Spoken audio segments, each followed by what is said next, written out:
नमस्कार भाऊ. नमस्कार. तुम्हाला एक प्रश्न विचारू का? विचारा की. इंजिनियरला मराठीत काय म्हणतात? काय माहित नाही हो. गुड आफ्टरनून बाळा. Good afternoon.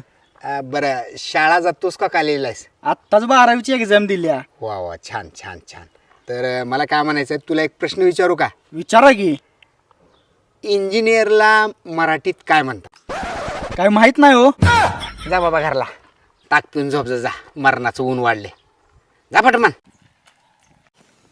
नमस्कार मॅडम. नमस्कार. तुम्हाला एक प्रश्न विचारू का? हो विचारा की. इंजिनियरला मराठीत काय म्हणतात? बेरोजगार. बरं ते जाऊ द्या, तुम्ही काय काम करताय? इंजिनियर आहे मी. म्हणूनच बोंबलत हिंडालेस लोकांना प्रश्न विचारत.